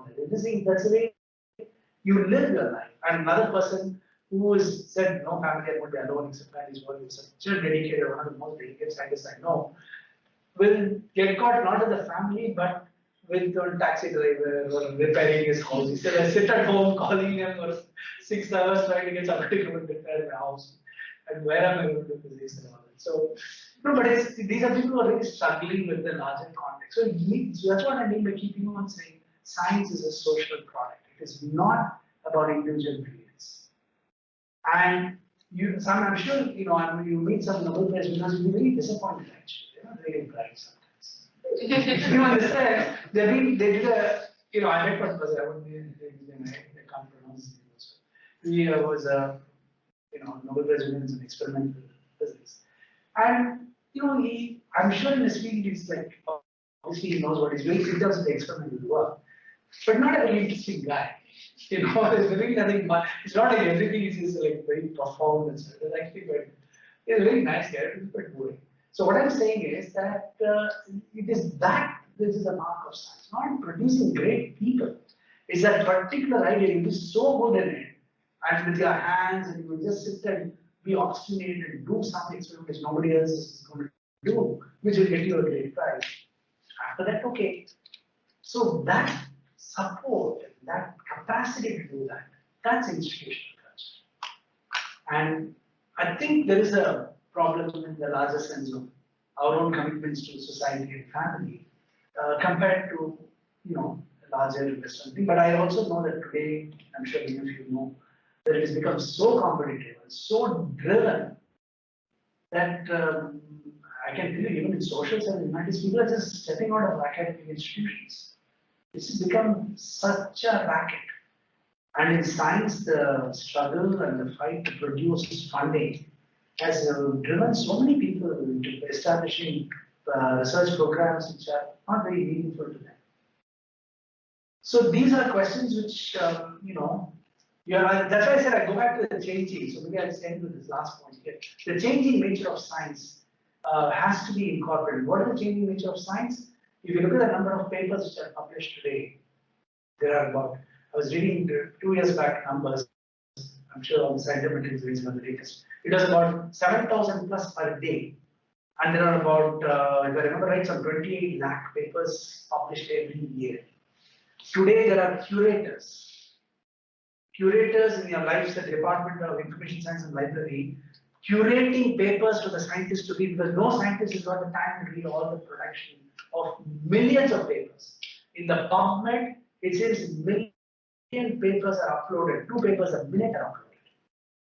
And if you look at the most cited papers, they are papers which are either in artificial intelligence or in some medical thing, which are being produced, many of them are being produced in labs by computing artificial intelligence.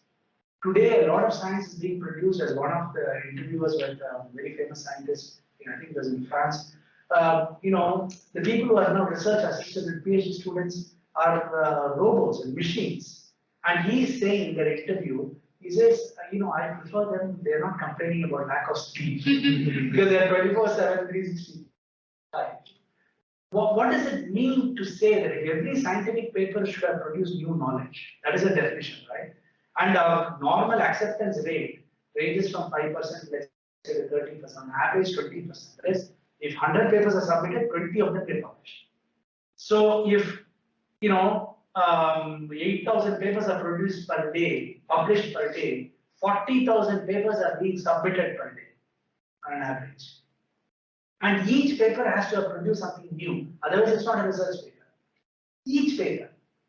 I mean, what is the nature of scientific knowledge that you think you're producing these millions of papers every year?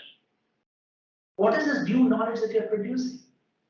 That it goes through this whole process of evaluation, refereeing, etc. And then you publish a paper, you have a million papers that are being published, more, and all of them have a new knowledge, are claiming something new. What is the scientific knowledge? What is the nature of scientific knowledge? It's changed radically from traditional models of science. And once you have that as the nature of science, which is being this kind of factory production, then definitely questions of how we evaluate it, think about it in the context of nation's benefit, which is a very important part of the policy document, education, nation, betterment, communities, and so on. I think there are different challenges which these raise. The current practice of science raises for how we look at the nature of science and what the support to science really means in that case.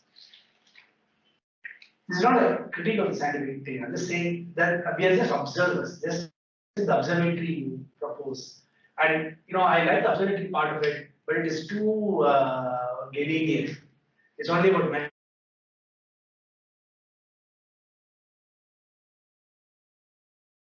we were talking about that very much earlier in the vision. Observatory is about ways of understanding the cultures and practices of science. If you look at that, I think there are interesting ways in which we can look at how it feeds into the policy and what kind of policy we should be doing, given the changing nature of science.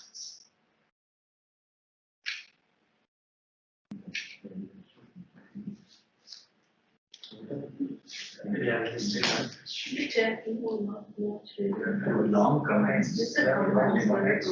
Mostly comments. Pretty long. So there are some Two abstracts are submitted for your review. Not questions. Okay. Well, we can always follow. Just you can, copy them. we can email those comments to you and just forward them back to you. I could have asked, but I hardly understood the comment. Yeah, I can respond to that. Send it to me. Yeah, but we still have a kind of question, Yeah, but probably need I to could put not outside even. something. Okay, then it's been a great audience to speak to us patiently. Thank you so much.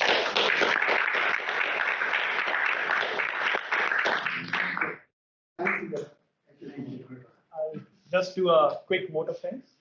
You are.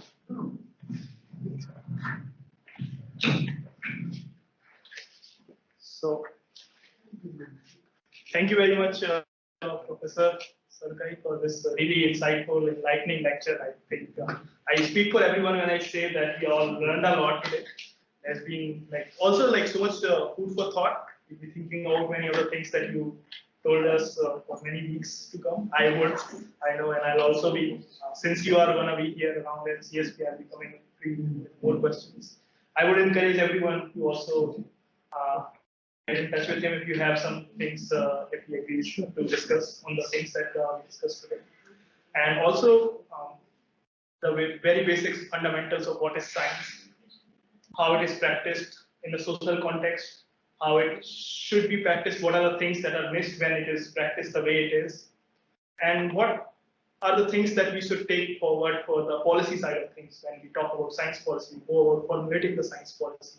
The basic terminology that goes there, there's a lot of literature behind all of those things. That they carry a lot of meaning. Sometimes we use them without fully understanding the impact or the implications of this meaning and why it is so important. So thank you very much for highlighting all those things. So thank you again, everyone, also for joining. Please keep in touch. Professor Sarukkai is here with us for next few weeks, I believe, and we look forward to more interaction and engagement with you. Thank you very much for joining us.